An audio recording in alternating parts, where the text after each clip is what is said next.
Hi అండి, అందరూ ఎలా ఉన్నారు? బాగున్నారా? నేను కూడా చాలా బాగున్నాను. ఈరోజు వచ్చేసి ఇంకో మంచి వీడియోతో మీ ముందుకైతే వచ్చేసాను అనమాట. మన ఛానల్ ఎవరైనా ఫస్ట్ టైం చూస్తున్నట్లయితే లైక్ చేయండి, షేర్ చేయండి, సబ్స్క్రైబ్ చేసుకోండి. సో ఇది వచ్చేసి ఒక మిడిల్ క్లాస్ ఫ్యామిలీలో భార్యలు ఎలా ఉండాలి అనేది ఈ వీడియోలో క్లారిటీగా అయితే ఎక్స్ప్లెయిన్ చేశాను. సో మాకు తెలుసండి మీరేం చెప్పేది అనుకుంటే మీరైతే స్కిప్ చేసుకోవచ్చు. సో లేదు మాకు కావాలి, ఏం ఇన్ఫర్మేషన్ ఉందో చూడాలి అనుకుంటే ఎండ్ వరకు చూడండి, మధ్యలో స్కిప్ చేయొద్దు. మంచి మంచి పాయింట్స్ అయితే చెప్పాను అనమాట, వెళ్ళైతే చూసేయండి.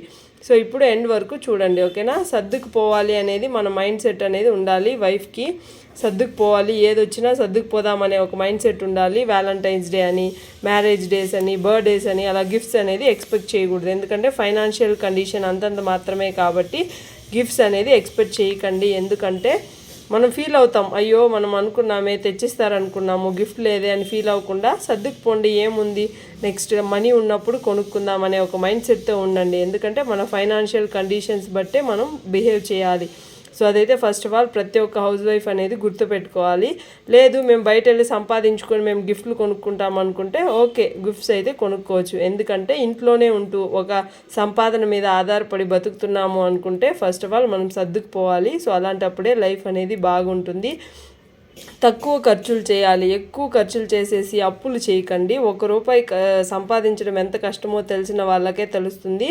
సో దాన్ని ఖర్చు పెట్టడం కూడా తగ్గిస్తారనమాట. సో అప్పులు ఎక్కువ అయిపోతాయి. సో ఖర్చులు తక్కువ చేశారనుకోండి, మనీ అనేది సేవింగ్స్ అనేది చేయగలుగుతారు. సో అందుకే చెప్తున్నాను, ₹1 సంపాదించడంలో ఉన్న కష్టం మీకు తెలిస్తే ఖర్చులు అనేది తగ్గిస్తారు ఆటోమేటిక్గా, ఓకేనా? అప్పులు మాత్రం అస్సలు చేయొద్దు.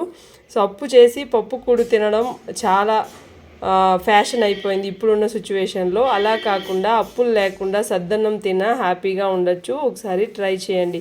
సరుకులని రాసుకొని కొనండి. సో ప్రతిదీ నాకు తెలుసులే, మేము మేధావులం అనుకుంటుంటారు కొంతమంది. అలా కాదు, సరుకుల్ని రాసుకొని కొనండి. ఒకసారి మీకేం కావాలో మీకు తెలుస్తుంది అప్పుడే.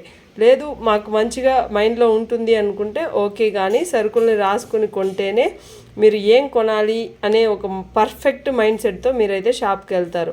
నెక్స్ట్ బడ్జెట్ వేసుకోండి. బడ్జెట్ అనేది ప్రతి ఒక్కరికి ఇంపార్టెంట్. బడ్జెట్ వేసుకుంటేనే మనకు ఎంత వస్తుంది, ఎంత వెళ్ళిపోతుంది, మన మనీ ఎక్కడ ఖర్చు పెడుతున్నామో, ఎక్కడ వేస్ట్గా మనం ఖర్చు పెట్టేస్తున్నాం అనేది తెలుస్తుంది. దేనికి ఎంత ఖర్చు అవుతుంది అనేది కూడా బడ్జెట్ ద్వారానే అయితే మనకు తెలుస్తుంది అన్నమాట. సంపాదనకి తగిన ఖర్చు అనేది ఉండాలండి. సో సంపాదనకు మించి ఖర్చు చేస్తే గ్యారంటీ అప్పులు అవుతాయి, మనశ్శాంతి ఉండదు, మనశ్శాంతిగా నిద్రపోలేరనమాట. సో అలా కాకుండా సంపాదనకి తగిన ఖర్చు అనేది చెయ్యాలి. ఆశలకి తాళం వేయండి. ఫస్ట్ ఆఫ్ ఆల్ ఆశలు అస్సలు అవసరం లేదండి. సో ఉన్నా కూడా ఆ ఆశల్ని తీర్చాలి అనుకుంటే మీరు హార్డ్ వర్క్ చేయాలి. ఆశలు తీర్చుకోలేము, మాకు బయట వెళ్ళి మేము ₹1 సంపాదించలేము అనుకుంటే ఆశలకు అనేది తాళం వేసేయండి. సో అవసరాలకి ఖర్చు చేయాలి, అవసరాలకు మాత్రమే ఖర్చు చేయండి. ఎందుకంటే అనవసరంగా ఖర్చు చేస్తే మనీ అనేది వేస్ట్ అవుతుంది, ఓకేనా? అదొక మైండ్ సెట్తో మీరు ఉండండి. అనవసరంగా ఖర్చులు చేయొద్దు, అప్పు చేసి ఏమీ కొనకండి, ఓకేనా? మీరు ఏది కొన్నా ₹1 సంపాదనతోనే అయితే కొనండి. పిల్లల భవిష్యత్తుని దృష్టిలో పెట్టుకోవాలి. ప్రతి ఒక్క పేరెంట్స్ పిల్లలు ఉన్నారు అనుకుంటే వాళ్ళ భవిష్యత్తు మన చేతిలోనే ఉంటుంది. సో వాళ్ళకు ₹1 స్పెండ్ చేయాలి, వాళ్ళకి చదువులకు పెట్టాలి అనుకుంటే మనం ఇప్పటి నుంచే సేవింగ్స్ అనేది స్టార్ట్ చేయాలి. నేను ముందుగానే చెప్పానండి, ఆర్డీ అని పోస్ట్ ఆఫీస్లో చాలా స్కీమ్స్ అయితే ఉన్నాయి. సో లేదు పోస్ట్ ఆఫీస్లో 5 years ఆర్డీ ఉంది అనుకుంటే బ్యాంకులో కూడా మీరు ఆర్డీ చేసుకోవచ్చండి. సో మీరు మనీ ఉంది డిపాజిట్ చేయాలి అనుకుంటే మీకు ఎన్నో మార్గాలు అయితే ఉంటుందన్నమాట. ఒకసారి చెక్ చేసుకోండి, ఓకేనా? ఇలా కట్టి పిల్లల భవిష్యత్తుకు అనేది మనీ అయితే సేవ్ చేసి పెట్టుకోండి. దబారాగా అయితే ఖర్చులు చేయొద్దు, వేస్ట్గా ఖర్చులు చేస్తుంటారు. అక్కడ ఉండదు అసలు. వేరే వాళ్ళు వేసుకున్నారు, వేరే వాళ్ళు కొనుక్కున్నారు, అది బాగుంది అని కొనేసుకుంటూ ఉంటారు. సో అలా అయితే అస్సలు చేయకండి. మీకు యూజ్ అవుతుంది అనుకుంటే కొనుక్కోండి. దబారాగా ఖర్చులు చేసి మనీ అయితే వేస్ట్ చేయొద్దు. ఆర్థిక స్తోమతను బట్టి ఉండాలి, ఆర్థిక స్తోమతను బట్టి మన ప్రవర్తన అయితే ఉండాలి అండి. ఆర్థికంగా మనం మంచిగా ఉండాలి అనుకుంటే మనీ అనేది చాలా ఇంపార్టెంట్. ఇప్పుడున్న రోజుల్లో మనీకి ఉన్నంత ఇంపార్టెన్స్ మనుషులకైతే లేదు. సో కాబట్టి అలాంటి మనీని మనం రెస్పెక్ట్ చేయాలి. నెక్స్ట్ సేవింగ్స్ చేయాలి. గోల్డ్, పోస్ట్ ఆఫీస్లో, లేదంటే ఇన్వెస్ట్మెంట్, లేదంటే చిట్టీలు కట్టుకోవడం, ఇలా సేవింగ్స్ చేయాలి అని ఒక మైండ్ సెట్ ఉంటేనే మనకు ఆటోమేటిక్గా మార్గాలు అనేది చాలా ఉంటాయి. సో అందులో అయితే మీరు సేవింగ్స్ అనేది స్టార్ట్ చేయొచ్చు. ₹1 రాగానే ఖర్చు అనేది ఆలోచన అయితే వచ్చేస్తుంది చాలామందికి.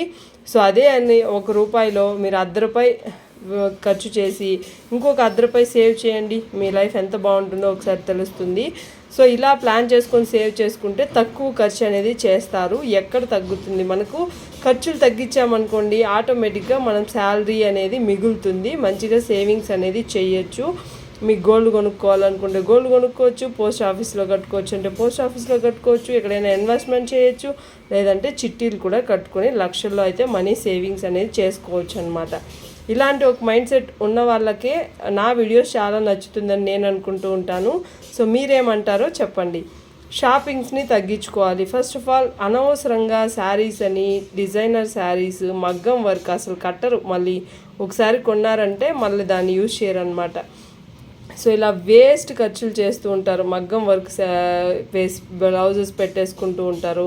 సో ఇలా అది వేసుకోండి, తప్పులేదు. మల్టీ కలర్స్లో ఒక్క మగ్గం వర్క్ ఉన్నా పర్లేదు, ప్రతి ఒక్క శారీకి అయితే ఆ బ్లౌజ్ అనేది యాప్ట్ అయిపోతుంది, మ్యాచ్ అయిపోతుంది అనమాట. సో ఇలా ఒకసారి ట్రై చేయండి. అనవసరంగా లేని ఖర్చులు చేసి అప్పులు అవ్వకుండా ఇలా ఒకసారి ట్రై చేయండి. ఎంత హ్యాపీగా ఉంటుందో. మినిమలిస్ట్గా బతకండి, ఏముంది ఉన్నదాంతో ఉందాం అన్న మైండ్ సెట్ ఉంటే మనకైతే అసలు అప్పు అయితే అవ్వదండి.